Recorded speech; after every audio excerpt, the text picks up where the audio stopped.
Hello and welcome to my first look video for the Insta360 One X2. You just saw the majority of the sample footage that I've been able to shoot because I haven't had this for very long. So this is going to be a quick video. I'm not going to go too in depth, basically just going to tell you my thoughts. So first of all, you're seeing a little bit of footage from the One X2 here as I talk. It's the same resolution as the original One X. That was the first thing I learned about it, and that was my first disappointment actually about this camera. I wish they had increased the resolution because to me that was the main thing that needed to be improved. Instead of improving the sensor, Insta360 chose to improve the interface, the design, and the software. The main improvement to the One X2 is now we have a touchscreen, so you can see what you're recording, which can be helpful, I guess, if you're filming a selfie or if you're trying to frame up something very specifically. Now, the nature of a 360 camera is such that I have never really wanted to look at a screen while I record because it's recording everything. There is no frame. So the live preview of the touchscreen was not what I found the most useful here. The most useful for me was being able to change the settings in a visual way that was better than the original One X and being able to review what I shot without having to open up the app. The other major improvement is that it's now waterproof. I didn't test this because I didn't want to destroy my review unit by accident. You do have to make sure that all of your ports are tightly sealed. Double check that before you try to dunk it, but it should be good enough to use underwater when you're swimming in a pool or in the ocean. So the fact that it's waterproof not only helps if I'm shooting sports, but it generally makes it more rugged for daily operation. If you spill something on it, if you drop it in a puddle, whatever, you don't have to worry as much. But you do have to worry about the lens, which is why they now have this rubber lens cap.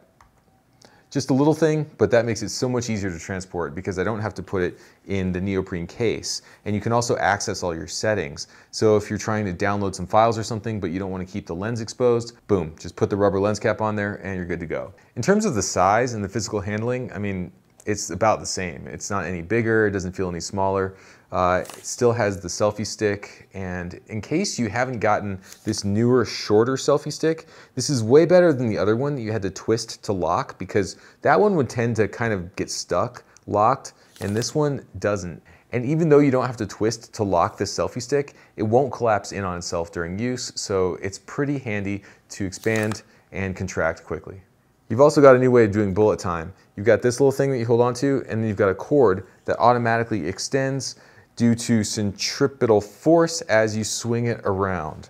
So the cord will extend as you're swinging it, and then when you're done, it will automatically retract just like that. And then you just unscrew it like you see here when you're done, and it sort of retracts into itself. Pop that in your pocket, and you're good to go.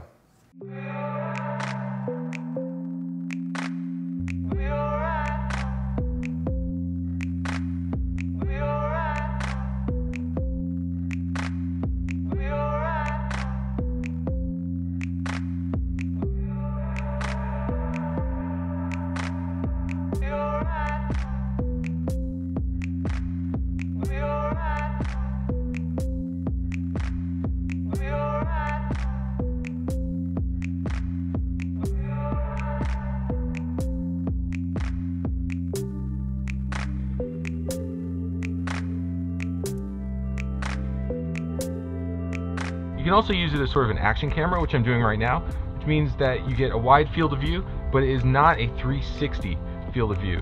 So you're just using one hemisphere of the lens.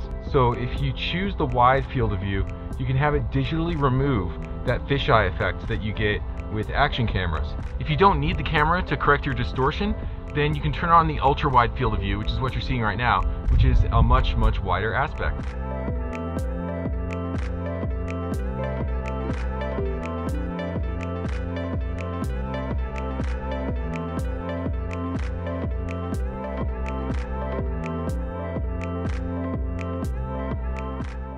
Mainly what I want to use 360 cameras for is simulating gimbal or FPV drone types of movements, the kinds of fly-through shots that I do in a lot of my videos.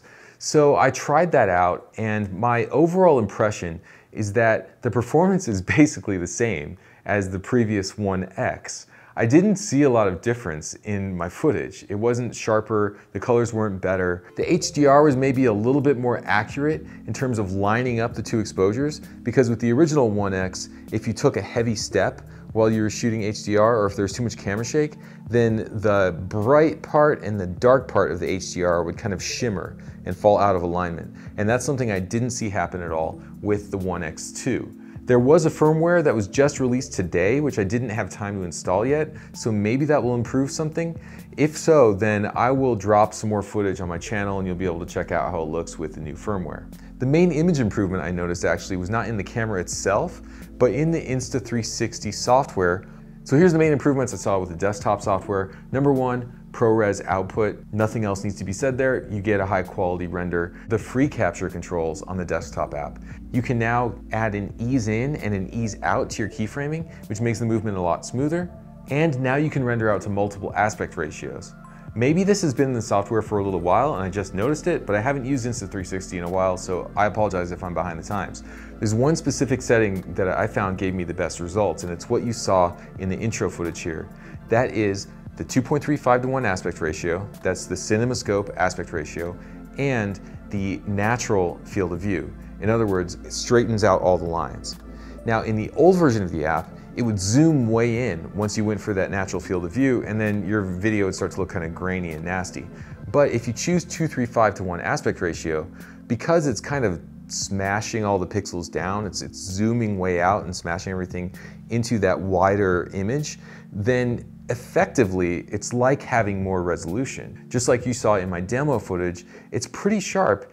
Insta360 does have a very robust iOS app, but I'm not going to go into that now because the output from the app on iOS is a lot more compressed than what you can do with your computer. So it's far too early for me to make a final recommendation about this camera because they're coming out with firmware updates frequently and I haven't used it that much. But I would say if you already own an Insta360 One X, this is not a necessary upgrade unless you really want to use it underwater, or if you're super enticed by this touchscreen that lets you preview what you're shooting and change your settings. Otherwise, there's just not enough of a bump in image quality for me to say this is a must buy.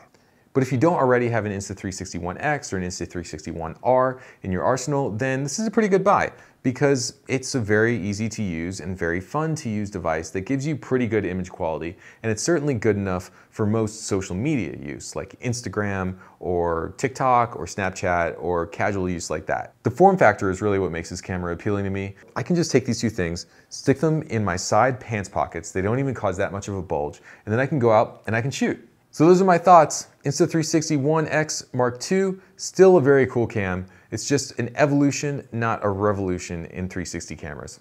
All right, I'll see you next time. Thanks for watching. In this course, you're going to learn the run and gun filmmaking techniques that I've developed over years of practice, and you'll learn how to apply your photography skills toward making great videos. We're going to start with the basics. Here you'll learn how to set up your camera and do basic camera movements, both handheld and on a gimbal. Then I'll teach you how to direct an actor and do basic scene coverage so that you'll be able to shoot a complete scene that cuts together smoothly. Then we'll get into the really fun stuff like complex gimbal moves, shooting out on the street, field audio, and hyperlapses. You'll learn some specialty skills like filming a moving vehicle, action sports, and drone filmmaking. Then the shooting lessons will finish with improvised portraits and a party on the beach, where you'll learn some important skills for low light shooting. Then it's on to editing, where I'll show you the methods I've developed so I can effortlessly work with any amount of footage. First, you'll learn how to import and organize your clips. Then, you'll learn to create string outs, scenes, and master projects. Then I'll take you step by step through each scene in the film, showing you exactly how I put it together, and most importantly, why I made my creative decisions. Filmmaking is storytelling, and learning to tell a story with the edit is the most important skill of all. I'll show you how I add sound effects and music, and then we'll do some finishing touches like color correction, audio level mastering, and export. So through the making of this short film, you'll learn essential video skills that have taken me years of real-world practice to develop. So I hope you're excited. Let's go ahead and get started.